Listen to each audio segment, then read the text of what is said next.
Pour le 6e volet de la série Les Tortues du Monde, l'équipe du Refuge des Tortues vous emmène en Guyane française.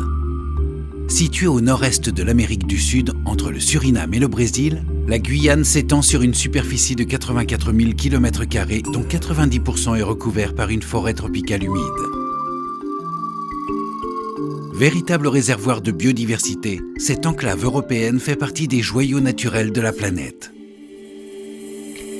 Mais la Guyane ne se résume pas uniquement à son patrimoine naturel d'une exceptionnelle diversité. Elle se distingue également de par son histoire intimement liée à celle du bagne, à ses activités humaines riches et variées, à son carnaval coloré et atypique, sans oublier son rôle prépondérant dans la conquête spatiale, grâce au centre spatial de Kourou et son emblématique fusée Ariane.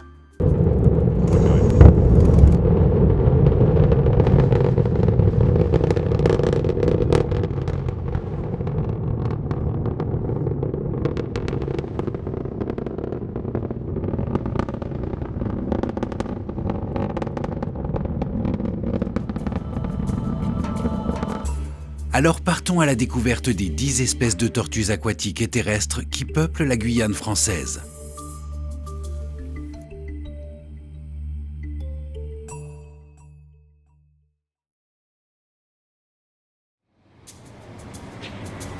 Partie de Toulouse la veille, l'équipe composée de Jérôme, Christophe, Frédéric et Johan embarque à l'aéroport de Paris-Orly.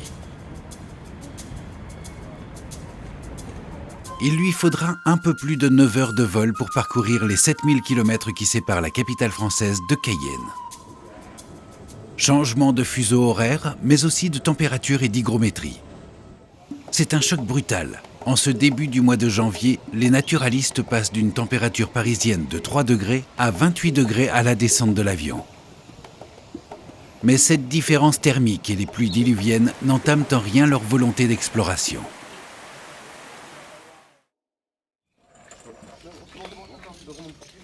Dès le lendemain matin, véhiculés par Tony Chevalier, en charge de la logistique, nous partons en direction de la ville d'Irakubo en longeant la côte. Cette route traverse de belles savanes arborées. C'est dans ce milieu particulier que subsiste l'une des 2 espèces de tortues terrestres de Guyane.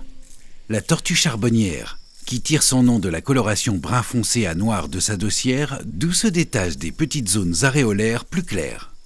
En Guyane, elle se rencontre exclusivement dans les savanes côtières. Elle est active le matin ou le soir, de préférence pendant ou après une pluie. La tortue charbonnière atteint une taille de 50 cm de long et possède un régime alimentaire hétéroclite, composé d'animaux morts, d'invertébrés, de larves, de végétaux et comme ici, de fruits tombés à terre.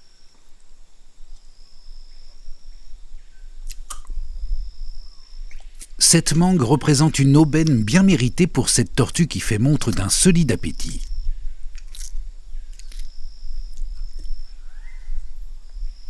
Son observation dans la nature demeure occasionnelle et il est encore plus aléatoire de trouver une juvénile dont la préoccupation majeure est de passer inaperçue. En effet, sa petite taille en ferait une proie de choix pour les prédateurs qui demeurent aux aguets, comme cette buse blanche qui paraît bien attentive. En cette saison des pluies, une autre tortue s'active dans les savanes partiellement inondées. La rhinoclémite ponctuée est sans nul doute la tortue la plus commune de Guyane. Elle occupe tous les milieux disponibles, la forêt, les savanes, les rivières, les fossés gorgés d'eau et les zones inondées. À l'âge adulte, elle atteint une vingtaine de centimètres de longueur. La coloration de sa tête est son caractère le plus remarquable. Elle est noire marquée de lignes ou taches allant du jaunâtre au rouge vif en passant par l'orange. Sa dossière nettement bombée est lisse. La rhinoclémite ponctuée est agile aussi bien à terre que dans l'eau. Omnivore, elle se nourrit de tout ce qu'elle trouve au gré de ses rencontres. Escargots, insectes, vers de terre et charognes composent d'ordinaire son menu.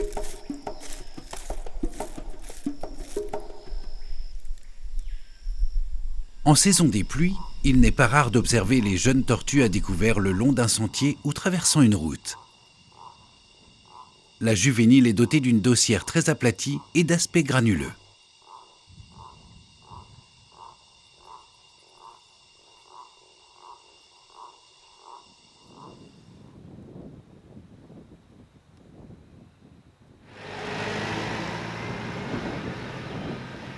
Arrivé sur les bords du fleuve Viracubo, il est temps pour l'équipe de décharger le matériel et de mettre les embarcations à l'eau.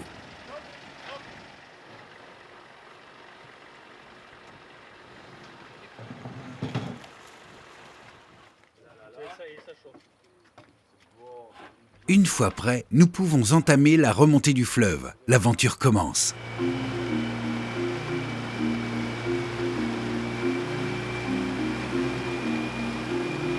La frêle coque alu serpente au milieu d'un massif forestier dense et impénétrable. Toute l'équipe scrute son nouvel environnement dans l'espoir de détecter une présence animale. Quelques saïmiris curieux se font remarquer dans les arbres qui bordent le fleuve. Ce petit singe appelé également singe écureuil est commun en Guyane. Il possède une fourrure gris à vert olive avec des teintes noires et dorées.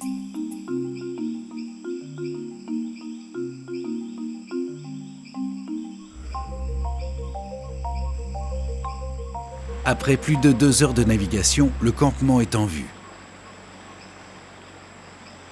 Ce carbet immergé en pleine forêt sera notre lieu de vie pour 2 jours.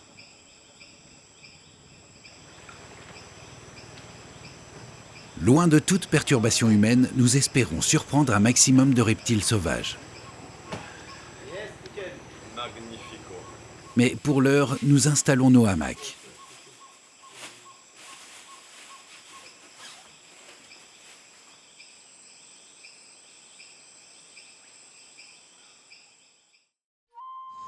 La nuit venue, à bord de nos embarcations et à la lueur des frontales, nous tentons de localiser les serpents nocturnes positionnés dans les branches basses des arbres qui surplombent le fleuve endormi. Nous ne tardons pas à dénicher et capturer un premier boa de Cook. Jérôme fait preuve de prudence, car si l'espèce n'est pas dangereuse pour l'homme, elle possède néanmoins une dentition aiguisée, de quoi laisser à l'observateur imprudent un souvenir cuisant.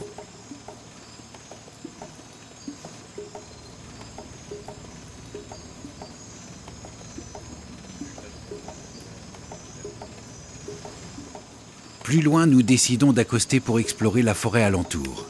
C'est ainsi que nous faisons connaissance avec notre première matoutou.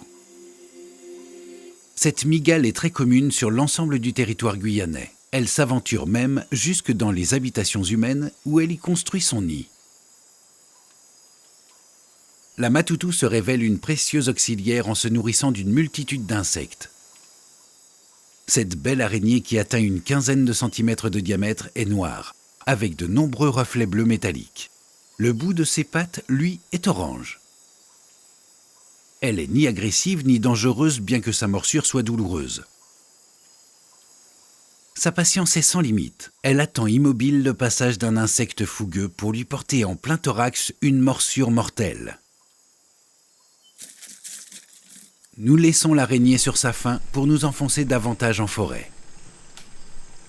À proximité d'une petite crique, nous tombons nez à nez avec un caïman de Schneider. Cette espèce qui atteint 2,60 m de long vit principalement dans les cours d'eau forestiers. De nature très craintive, il sort uniquement la nuit pour chasser les poissons, les tortues et autres mammifères dont il se nourrit. Son aspect cuirassé, sa longue queue écailleuse, ses grands yeux menaçants et sa gueule ouverte dotée de petites dents acérées font de lui un véritable dinosaure vivant.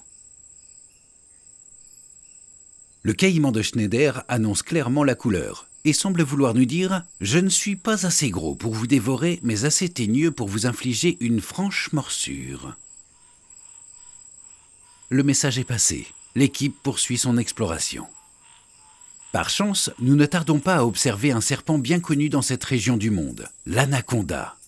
Certes, celui que nous découvrons est un jeune de l'année dont la longueur totale n'excède pas 80 cm. Rien de comparable avec les mensurations qu'il atteindra une fois adulte, entre 5 et 7 mètres de long pour un poids de plus de 100 kg. De quoi tenir en respect les velléités de tous les habitants de la forêt. Il possède une robe verdâtre marquée de taches rondes et noires. L'anaconda passe la majorité de sa vie dans l'eau, bien qu'il aime se prélasser de longues heures au soleil, sur la berge des cours d'eau ou dans les frondaisons des arbres. Il se nourrit d'oiseaux, mammifères, reptiles, y compris de caïmans. Mais pour l'heure, ce jeune anaconda n'a rien à craindre de nos intentions, et nous le laissons regagner les profondeurs salutaires de sa jungle natale.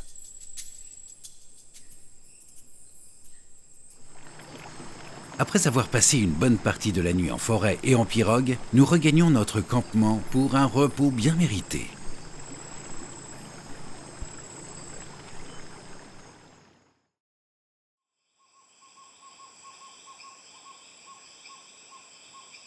Le lendemain matin, nous repartons en forêt. Jérôme, suivi par Johan et Christophe, avance dans cet univers dominé par l'exubérance végétale. Un singe capucin brun, au regard facétieux, semble bien étonné de nous croiser dans son biotope.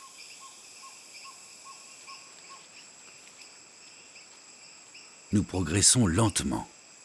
Nos premières observations se portent sur un jeune iguane commun posté sur une branche.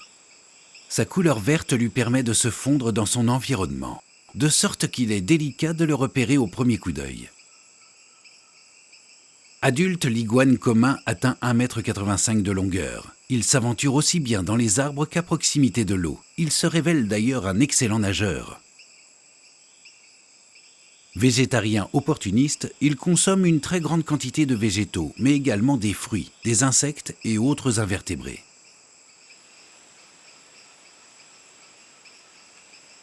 La zone prospectée est appréciée des boas de Cook que nous avons observés la nuit dernière lors de notre échappée nocturne. En plein jour, les boas de Cook demeurent lovés dans un tronc d'arbre creux ou sur des branches situées en hauteur. Sa morphologie générale nous renseigne immédiatement sur ses mœurs arboricoles. Une tête ramassée, bien distincte du reste du corps qui est musculeux, élancé et fin. Il mesure jusqu'à 1,90 m de long, ce qui lui permet de passer de branche en branche avec une facilité déconcertante. Espèce non venimeuse, le boa de Cook se rend très rarement à terre et préfère la canopée comme espace vital. Il s'y sent à l'aise et en sécurité. Il se nourrit de grenouilles, d'oiseaux, de rongeurs et de lézards. Ce boa est étonnant de par sa coloration très variable, autant chez le nouveau-né que chez l'adulte. Elle varie du marron clair au jaune, à l'orange en passant par le beige. Sa peau est marquée par des dessins en forme de losange ou d'ocelles sombres, présents depuis la ligne vertébrale jusqu'au flanc. C'est un très beau serpent capable de prouesses acrobatiques à couper le souffle.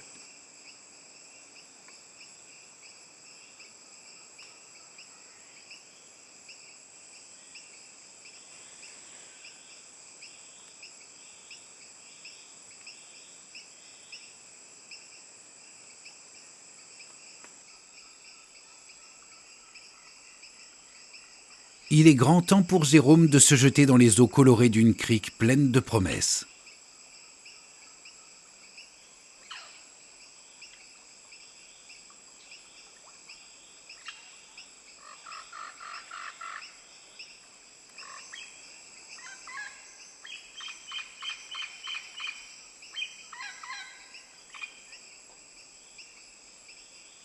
C'est dans ce type de cours d'eau forestier que notre naturaliste capture, après quelques heures de recherche méthodique, sa première tortue aquatique. Et pas des moindres, car il s'agit de la mésoclémide de Schweiger.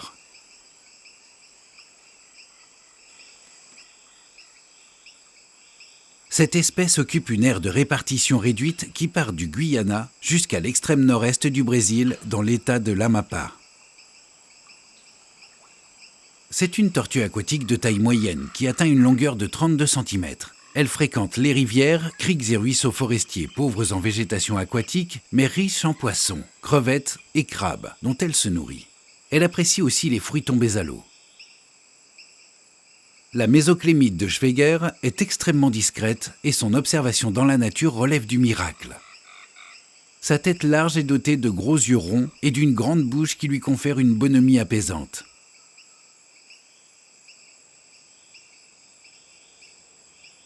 La face dorsale de ses parties molles et de sa carapace est sombre à noir, ce qui lui permet d'allier sa discrétion à une tenue de camouflage efficace. À ne pas en douter, la mésoclémite de Schweigert fait sien l'adage « Pour vivre heureux, vivons cachés ». Quelques criques plus loin, Jérôme capture une petite tortue platée noire. Il s'agit d'une mésoclémite bossue. Espèce aquatique, elle se rencontre à travers les bassins de l'Amazonie et de l'Orénoque depuis le Venezuela jusqu'au nord-est du Brésil. La mésoclémite bossue est également présente sur l'île de Trinidad. Atteignant une longueur de 23 cm, la mésoclémite bossue investit les étangs, les mares, les canaux et les bras morts. Aussi bien en milieu ouvert qu'en milieu forestier dans les eaux noires mais aussi claires. En Guyane française, elle est surtout commune dans les marécages côtiers. Elle se nourrit d'invertébrés aquatiques, d'escargots, de vers de vase et d'une manière générale de tout ce qui peut lui tomber sous la gueule. Petite tortue discrète, munie d'une carapace plate, elle dégage une odeur nauséabonde lorsqu'elle est inquiétée, ce qui lui permet de s'échapper sans demander son reste.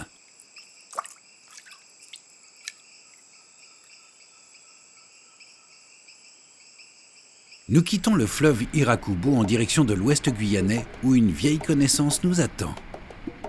En 1992, Jérôme fait la connaissance sur la plage des Hâtes, célèbre lieu de ponte pour les tortues luttes, d'un instituteur de Saint-Laurent-du-Maroni nommé Georges Le Graciet.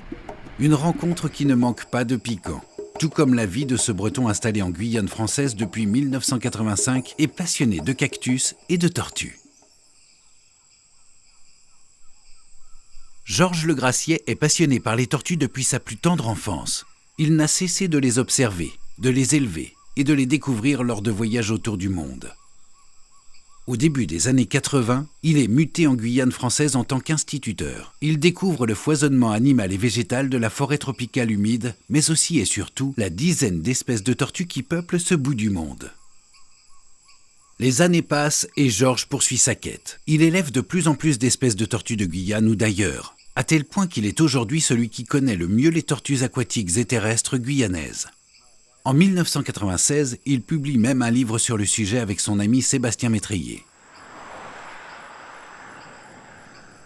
Dans la région de Mana, il s'occupe encore de son élevage qui ne compte pas moins de 350 tortues pour une soixantaine d'espèces différentes. Georges Le Graciet fait partie de ces rares personnes qui ont voué leur existence à leur passion, en poursuivant l'objectif d'apprendre, de comprendre et de transmettre. Tout comme la mésoclémite de Schweigert dans sa crique guyanaise, Georges a très tôt compris que la discrétion était gage de tranquillité. C'est remarquable avec sa couleur noire et ses taches jaunes blanchâtres. Et donc c'est une tortue.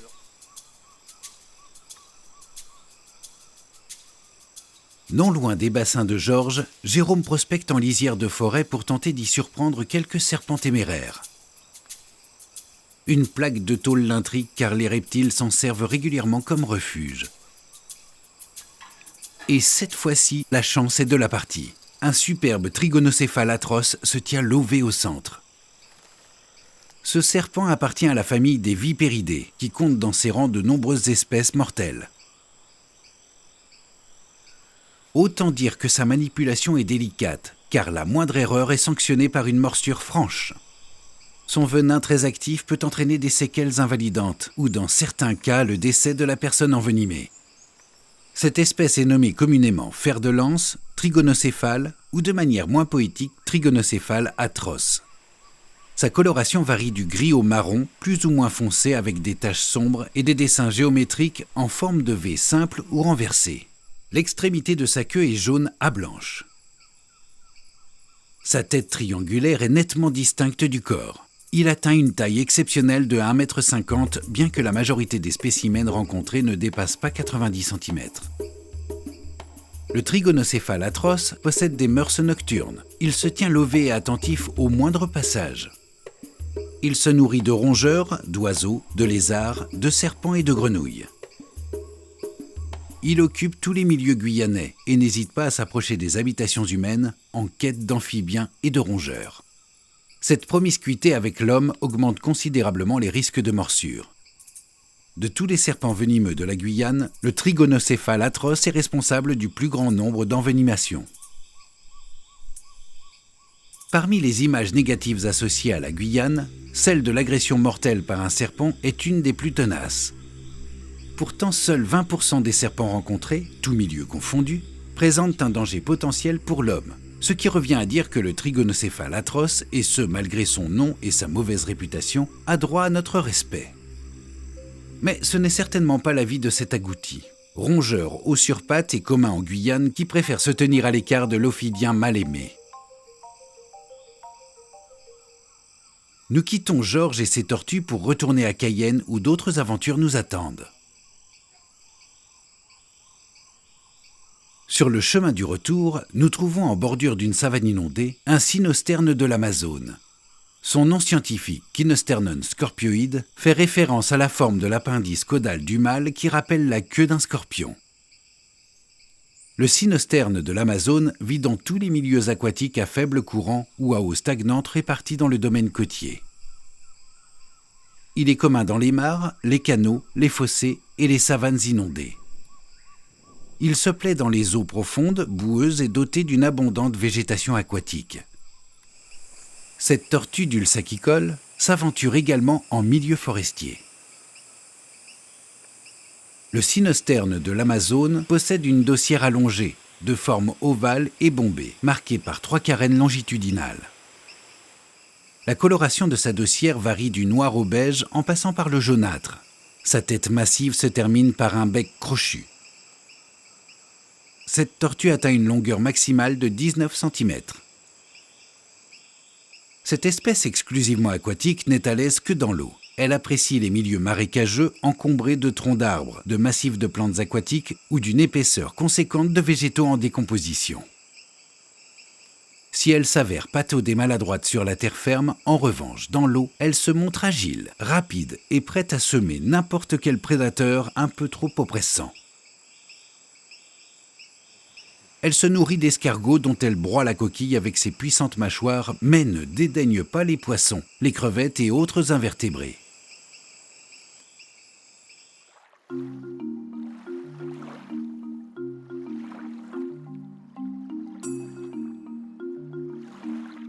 De retour à Cayenne, nous participons le soir même à une nuit dédiée à l'observation des insectes. Sylvain et Bernard, 2 naturalistes passionnés, ont installé en bordure d'une piste forestière un grand drap blanc éclairé par de puissantes lampes. Ce dispositif ingénieux permet d'attirer pléthore d'insectes, notamment des papillons qui se posent de manière frénétique sur ce piège indolore.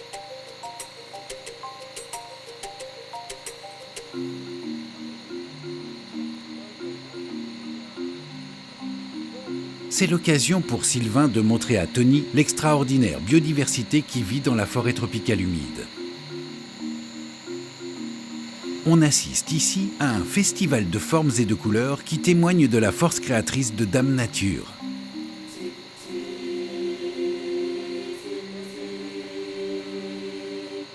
L'équipe profite de l'occasion pour prospecter dans la forêt voisine. Et la soirée ne semble pas uniquement propice à la jante ailée, mais également à quelques bestioles à peau lisse ou écailleuse. Un petit serpent à couleur vive est trouvé à même le sol. Il s'agit d'un faux corail, paré d'une alternance irrégulière d'anneaux rouge-orangé et noirs. Cette espèce atteint une longueur d'1 mètre. Sa morphologie particulière justifie son autre nom de serpent à 2 têtes, car au premier coup d'œil, la localisation de sa tête est pour le moins aléatoire. Il possède des yeux minuscules et sa gueule est si petite qu'il ne mord pas, ou si peu. À ne pas en douter, ce serpent est un roublard de première. Sa couleur vive, normalement réservée aux espèces venimeuses, est un message direct adressé aux éventuels prédateurs. Attention, danger! Or, il se trouve que notre faux corail est strictement inoffensif, sauf pour ses congénères. Il est en effet ophiophage, c'est-à-dire qu'il consomme d'autres serpents, sans rechigner les lézards, les anguilles et autres amphisbènes.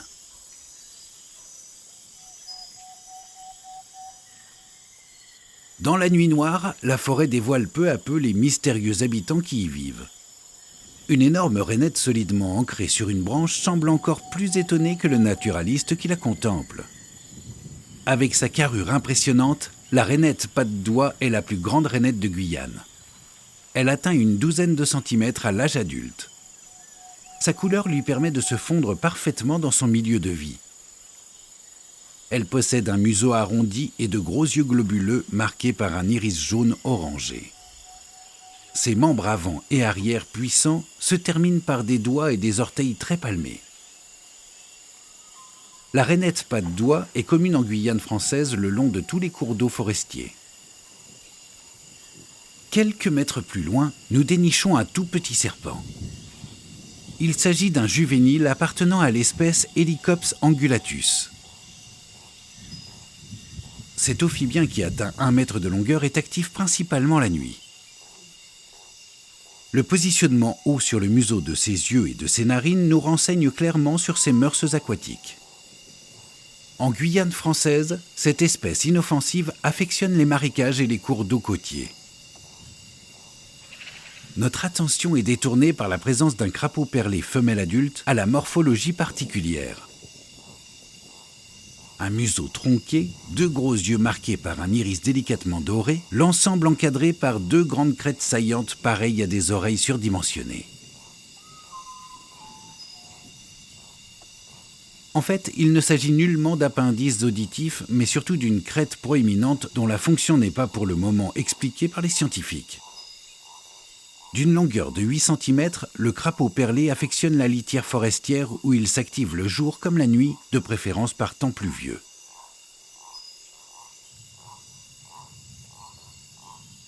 Nous longeons maintenant un cours d'eau forestier et notre regard se pose comme par enchantement sur une toute petite grenouille arboricole aux couleurs bigarrées.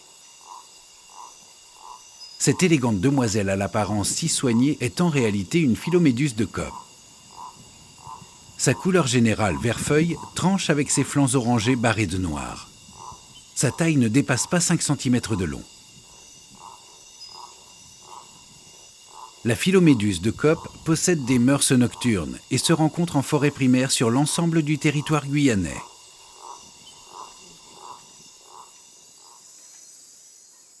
Sur le chemin de nos prospections, un petit serpent s'invite à notre soirée riche en rencontres fortuites.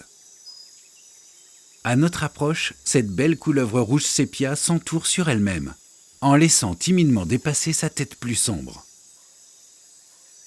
Cette espèce est si peu étudiée qu'elle ne possède pas de nom vernaculaire. Le Pseudoboa coronata atteint une longueur de 90 cm. Il s'accommode de tous les milieux qu'il arpente de nuit, forêts primaires et secondaires, savanes et zones cultivées. Il se nourrit de lézards, de rongeurs, de serpents et d'anguilles. Il se fait tard et il est temps pour nous de regagner nos véhicules. Cette soirée n'a décidément pas fini de nous surprendre. Nous tombons nez à nez, ou plutôt nez à corne, avec un amphibien des plus spectaculaires. Le bien nommé Ceratophris cornu. Il ne peut être confondu avec aucun autre amphibien de Guyane française. Cette grande gueule montée sur pattes nous renseigne sur son appétit féroce. Chaque rencontre inopinée est une occasion de festoyer en gobant tout ce qui passe à portée de ses puissantes mâchoires. Invertébrés, amphibiens et reptiles, y compris des serpents et rongeurs, sont autant de proies susceptibles de satisfaire l'appétit pentagruélique de notre crapaud affamé. Mais le Ceratophris cornu n'en demeure pas moins difficile à observer, de par son homochromie et ses mœurs particulières. À la faveur de fortes pluies, les mâles et les femelles se rassemblent subitement en nombre autour des mares ou des zones inondées. Cette reproduction dite explosive est de courte durée. Ensuite, ils se disséminent à travers la forêt tropicale où leur localisation est aléatoire. Peu mobile, le Ceratophris cornu passe la majeure partie de sa vie caché ou posé à l'entrée de son terrier. Sa coloration est variable, allant du marron au vert en passant par le brun clair et le beige. Mais attention, car sa bonhomie ne doit pas faire oublier son caractère irascible et téméraire. Importuné de trop, ce Pac-Man tropical n'hésite pas un instant à mordre.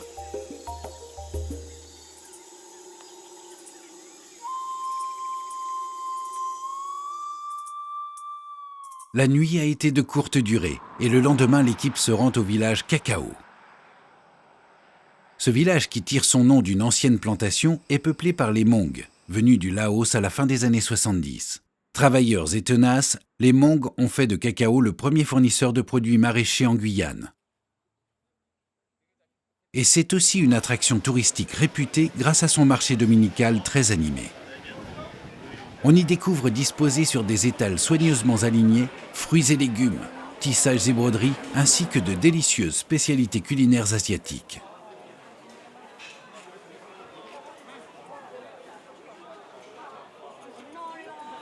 Situé à proximité immédiate du marché, nous visitons avec grand intérêt le musée entomologique du planeur bleu.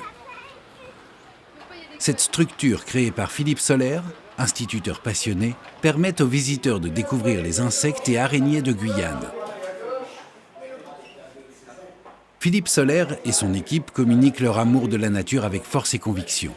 À côté, vous avez une famille de tout petits papillons guyanais, les Lycénidés, qui ont la particularité d'avoir tous des petites queues à l'arrière des ailes. Et bien, ces petites queues sont un moyen pour eux de faire croire aux oiseaux, leurs prédateurs, que les antennes et la tête se trouvent à l'arrière de l'animal. Et souvent, on les retrouve amputés de leurs ailes postérieures parce qu'ils ont réussi à leurrer les oiseaux en les attirant finalement sur une partie non vitale de leur corps. C'est un moyen pour eux d'avoir un sursis. Une autre famille de tout petits papillons. Mais notre venue à Cacao n'est ni touristique et encore moins culinaire. Nous avons rendez-vous avec le major Ruel, commandant de la gendarmerie de Cacao. En octobre 2017, le major Ruel et ses collègues gendarmes ont intercepté sur la rivière Comté des braconniers en possession de 1000 œufs appartenant à la plus grande tortue fluviale de Guyane, la Podocnémide tachetée ou Podocnémis uniphilis pour les spécialistes. Les œufs ont été confiés à Georges Le Gracier et Tony Chevalier, qui les ont de suite placés en couveuse dans l'espoir de sauver quelques tortues. Nous interrogeons le major Ruel sur les conditions de cette intervention peu commune.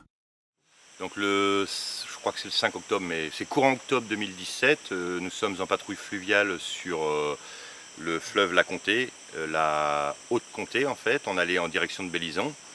Lorsqu'on arrive au niveau du carbet des protestants, nous sommes amenés à croiser une pirogue avec 3 individus à bord. Nous procédons à leur contrôle sur la législation du permis, etc. Et on s'aperçoit qu'il y a des touques à l'intérieur de la pirogue. On leur demande s'ils n'ont pas des œufs de tortue. Spontanément, les personnes nous ouvrent leurs touques et on constate qu'elles sont remplies d'œufs de tortue. Donc à partir de ce moment-là, on se saisit pour la destruction de nids, l'enlèvement, le transport. Et on procède au comptage des œufs. Il y a 900 œufs de tortues de rivière dans les touques. Donc on saisit non seulement les œufs, ainsi que l'embarcation et le moteur. Et donc une équipe prend en charge les personnes en cause pour les reconduire au dégrade de Cacao.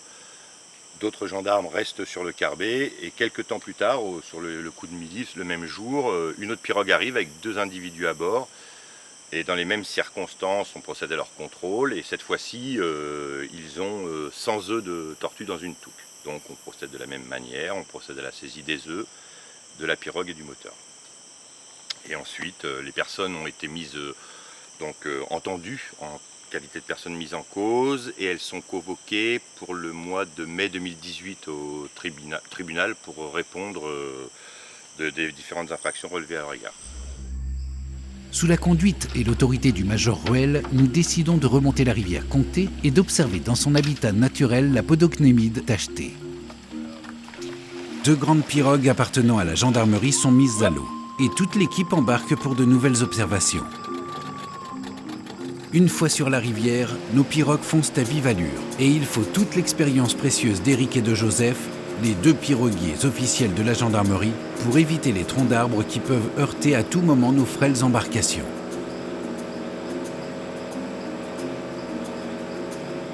Nous sommes au cœur de la saison des pluies et les eaux de la Comté sont très hautes. Les bancs de sable qui servent de lieu de ponte pour les tortues durant la saison sèche sont complètement immergés. Cela ne nous empêche pas d'observer plus d'une 50aine de Podocnémides tachetées qui cinsolent sur les billes de bois émergées. Mais il est impossible de les filmer, car elles sautent dans l'eau à la moindre alerte. Et autant dire que nous manquons cruellement de discrétion.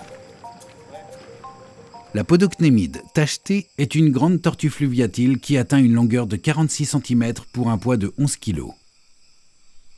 Cette tortue aquatique occupe une aire de répartition relativement vaste à travers les bassins de l'Amazone et de l'Orénoque depuis le Venezuela jusqu'au nord-est de la Bolivie. En Guyane française, elle est présente uniquement dans l'Est où elle vit dans les fleuves, les rivières et les canaux. Cette tortue est caractérisée par une carapace ovale, relativement plate et lisse. La tête est allongée et surmontée par des yeux proéminents. Chez cette espèce, le dimorphisme sexuel est très apparent. La femelle nettement plus grande et plus lourde possède une coloration générale plus terne, tandis que le mâle est doté d'une tête noire tachetée de jaune vif. Chez les très jeunes individus, comme chez ce bébé, la coloration jaune est bien visible, tant sur la tête que sur le pourtour de la carapace et quel que soit le sexe. La Podocnémide tachetée est active principalement de jour, où elle passe la majeure partie de son temps perchée sur un tronc d'arbre ou sur un rocher à moitié immergé. Son régime alimentaire comprend des végétaux, des fruits et des graines tombés dans l'eau, ainsi que des poissons, des insectes et des crabes. En Guyane, elle est intégralement protégée. Cela n'empêche pas qu'elle soit recherchée par les Brésiliens et les Amérindiens. Elle est chassée pour sa chair et ses œufs, fort appréciés. Il n'y aurait pas de problème quant à la survie de l'espèce si ces prélèvements correspondaient à une consommation familiale. Mais depuis quelques années, cette espèce est prélevée ainsi que ses œufs pour alimenter un commerce juteux et illégal. D'après Éric Hédin, le piroguier officiel de la gendarmerie de Cacao qui connaît la rivière Comté depuis des décennies, le nombre de tortues, notamment adultes, a chuté de manière significative ces dernières années. Et le braconnage dont elle fait l'objet n'est pas étranger à ce constat inquiétant.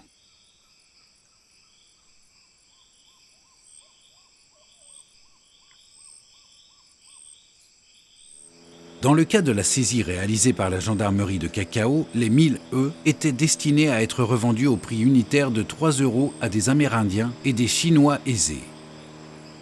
Un joli pactole réalisé au détriment de la survie de l'espèce. Pour l'heure, les efforts de Georges Legracier et de Tony et Frédéric Chevalier ont porté leurs fruits. 51 jeunes tortues sont nées. Elles seront bientôt relâchées dans leur rivière d'origine, la Comté, qu'elles n'auraient en principe jamais dû quitter.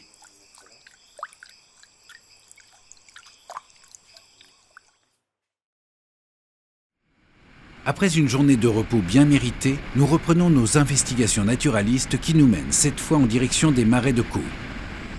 En bordure de route, nous nous arrêtons pour contempler une immense toile d'araignée qui recouvre sur plusieurs dizaines de mètres carrés de nombreux arbres et arbustes. Il s'agit de l'œuvre collective d'une colonie d'araignées sociales capable, alors qu'elle ne mesure que 5 mm, de confectionner un édifice soyeux pouvant dépasser 100 mètres cubes de volume. Autant dire que ces petites bêtes ont l'esprit d'équipe chevillé à leurs 8 pattes velues. Nous profitons de cette petite halte pour explorer les sous-bois denses.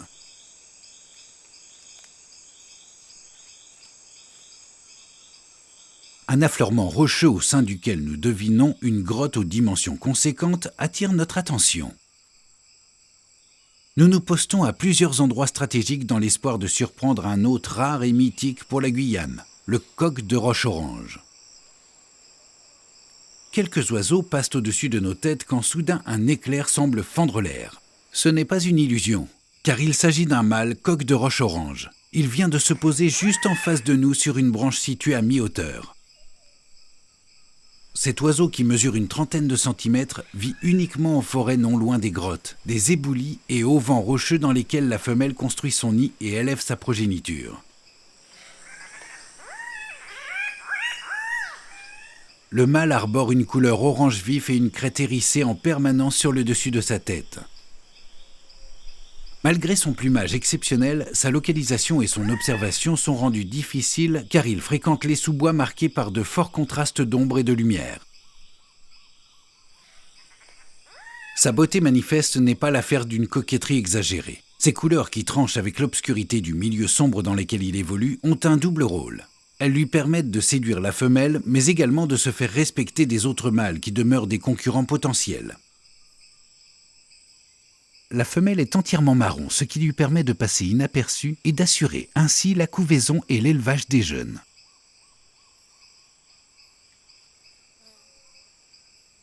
Nous quittons nos observatoires respectifs pour continuer notre chemin. Et bientôt, nous croisons la démarche chaloupée d'une tortue terrestre. Il s'agit de la tortue denticulée. Cette grande espèce, qui atteint une taille de 80 cm de long, se rencontre depuis le sud-est du Venezuela jusqu'au sud-est du Brésil avec une présence marquée dans tout le bassin amazonien. Il s'agit de l'une des tortues la plus commune en Guyane française, où elle se rencontre uniquement en forêt primaire.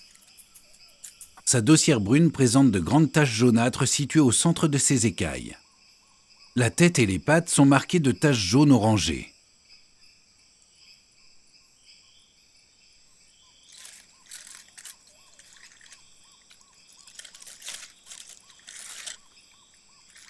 Son régime alimentaire comprend toutes sortes de plantes et de leurs graines, des fruits, des insectes ainsi que des animaux morts. La tortue denticulée joue un rôle prépondérant dans la dissémination des graines consommées à partir des fruits dont elle est friande.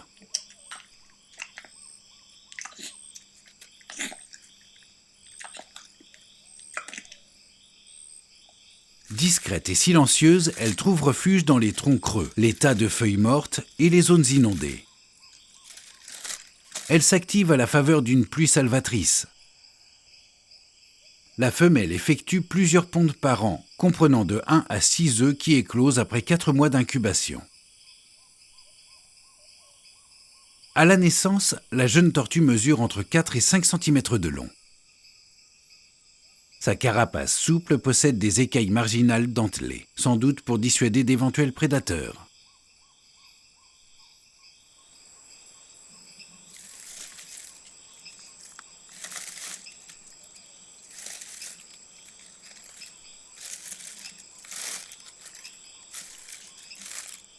Plus loin, dans une grande flaque située sur un chemin forestier, une autre habitante des lieux se fait surprendre. Notre première platimide à tête plate orientale. Cette petite tortue forestière se rencontre dans le bassin amazonien, plus précisément de l'est du Venezuela jusqu'au nord-ouest de la Bolivie. En Guyane française, elle est inféodée au domaine forestier strict.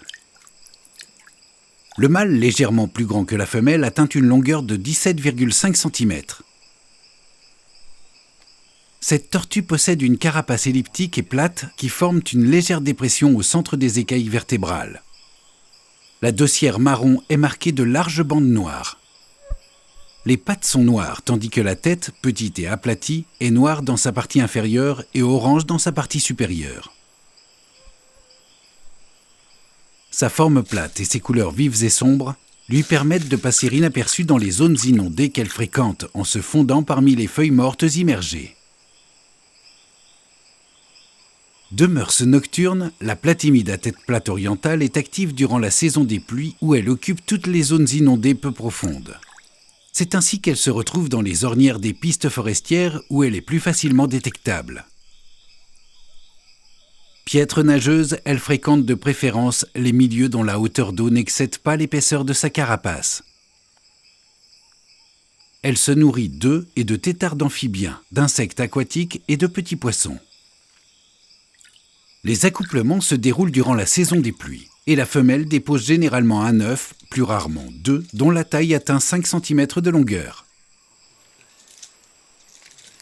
À la saison sèche, la platimide à tête plate orientale estive. Elle s'enfuit dans la litière pour y demeurer plusieurs mois durant.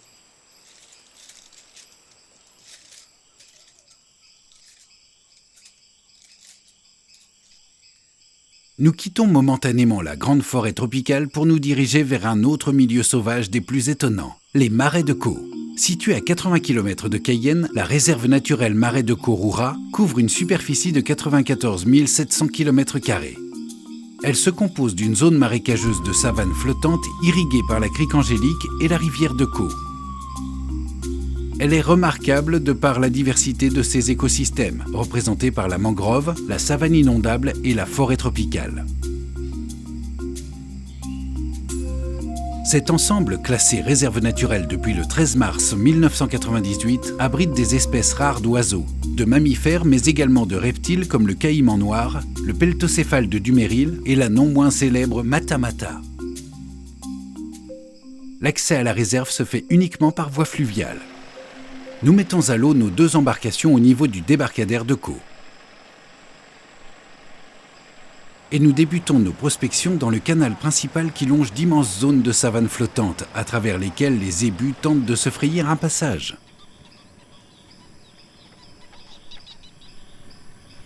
C'est dans ces eaux noires que vit la tortue la plus rare de Guyane, le peltocéphale de Dumérile.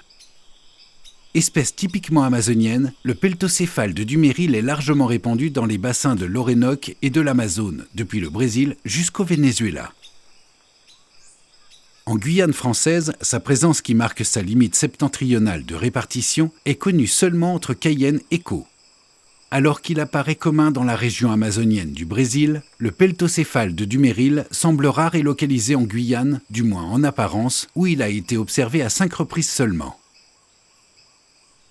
Le peltocéphale de Dumérile est une tortue aquatique massive à la carapace ovale, bombée et lisse.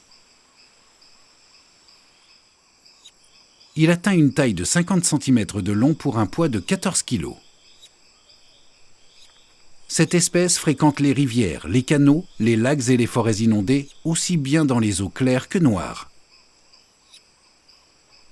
Omnivore, elle se nourrit de graines, de fruits tombés à l'eau, de plantes, de poissons et de mollusques.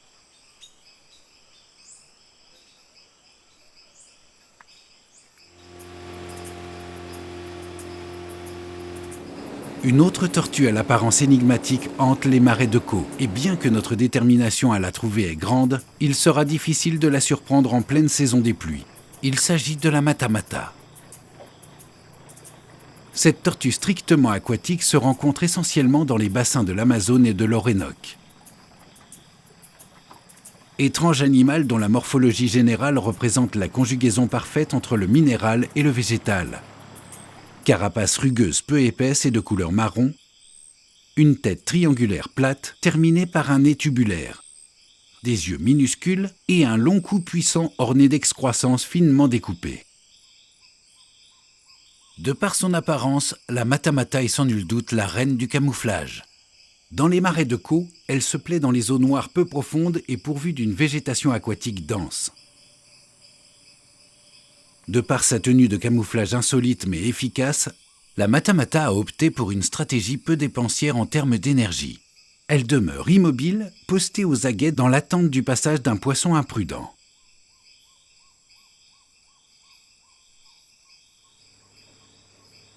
Nous la cherchons à la base des massifs de Mukumuku, car en saison sèche et par marée montante, elle aime s'y positionner pour surprendre ses futures proies. Mais nous sommes en pleine saison des pluies et le niveau d'eau très haut rend l'observation des matamata presque impossible. Seul un rare et protégé lézard caïman se laissera entrevoir un instant.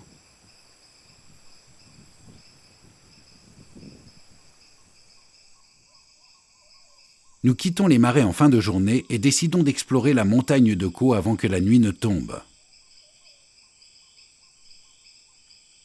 Notre première rencontre est une belle grenouille aux couleurs vives. C'est un dendrobate à tapiré qui profite des dernières minutes de soleil. En effet, il s'agit d'une espèce diurne. Cette petite grenouille d'à peine 4 cm de long est terrestre. Elle est active durant la journée qu'elle passe à capturer de petits invertébrés appétissants. Ce dendrobate se rencontre sur l'ensemble du territoire guyanais uniquement en forêt primaire. Son mode de reproduction est particulier. La femelle dépose de 3 à 14 œufs sur les feuilles humides de la litière. Le mâle les protège jusqu'à leur éclosion qui intervient 2 ou 3 semaines après la ponte. Les têtards sont alors transportés par le père dans des petites collections d'eau situées à terre ou en hauteur dans la végétation épiphyte. La nuit tombée, les éclairages de nos torches révèlent les magnifiques couleurs du batracien. Son nom vernaculaire de dendrobate à tapiré lui vient d'une pratique, de nos jours révolue, des Indiens Galibi qui, jadis, frottaient la peau des dendrobates sur les jeunes perroquets pris au nid et à demi déplumés. Les plumes repoussaient jaunes ou rouges. Cette manipulation qui consistait à changer la couleur des plumes s'avérait fatale à bon nombre de jeunes oiseaux. Plus loin, nous croisons un superbe boa arc-en-ciel. Le boa arc-en-ciel est ainsi nommé en raison de la beauté de sa robe. Il est marron-rouge à rouge-orangé marqué d'ocelles noires présentes sur son dos. Le plus surprenant réside dans les reflets irisés bleutés qui s'observent, notamment après la mue, sur l'ensemble de son corps. À l'âge adulte, il atteint une taille de 1,90 m. Le boa arc-en-ciel fréquente les forêts primaires et secondaires qu'il explore uniquement la nuit venue. Il se nourrit de rongeurs, de grenouilles, de lézards, d'oiseaux et de leurs œufs. Bien qu'il s'agisse d'un serpent qui mord facilement lorsqu'il est inquiété, il n'en demeure pas moins inoffensif pour l'homme. Quelques dizaines de mètres plus loin, Johan découvre sur le sol jonché de feuilles mortes une énorme araignée que nous identifions immédiatement comme la célèbre araignée Goliath ou Theraphosa blondie. Il s'agit en effet de la plus grosse araignée du monde qui possède un corps de 12 cm de long mais qui atteint 27 cm de diamètre pattes étendues. Visiblement, notre présence ne la rassure pas. Elle se dresse subitement à 45 degrés, en prenant appui sur ses pattes postérieures, tout en montrant ses membres antérieurs et ses chélicères, terminés par de puissants crochets noirs. Cette attitude de défense est typique pour l'espèce. Inquiétée, elle gratte vivement le dessus de son abdomen avec ses pattes postérieures, projetant ainsi des poils urticants sur son agresseur. Les démangeaisons engendrées par cette stratégie de défense durent plusieurs jours. Elle utilise aussi ses crochets pour infliger une morsure rapide mais douloureuse. Bien qu'elle soit impressionnante, l'araignée Goliath n'est pas considérée comme une espèce dangereuse pour l'homme.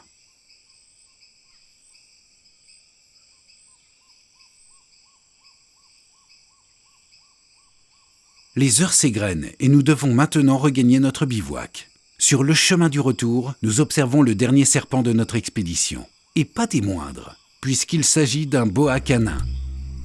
Le boa émeraude ou boa canin est un serpent qui atteint une longueur de 1,95 m à l'âge adulte. Il présente une coloration vert-feuille plus ou moins vif avec des taches blanches triangulaires disposées de part et d'autre de la ligne vertébrale. Sa tête et son corps sont massifs. Son nom vernaculaire de boa canin lui vient de la forme de sa tête qui évoque celle d'un chien. Ce splendide boa possède des mœurs nocturnes et arboricoles. Doté d'une queue préhensile et d'un corps particulièrement musculeux, le boa canin est complètement adapté à la vie arboricole. Enroulé sur une branche avec sa tête placée au centre de ses anneaux, il demeure ainsi immobile des semaines durant. Ce serpent apprécie les rongeurs, les oiseaux, les grenouilles et les lézards. Importuné, il mord facilement. Et attention à l'observateur maladroit, car le boa canin possède de très longues dents capables d'infliger de douloureuses morsures.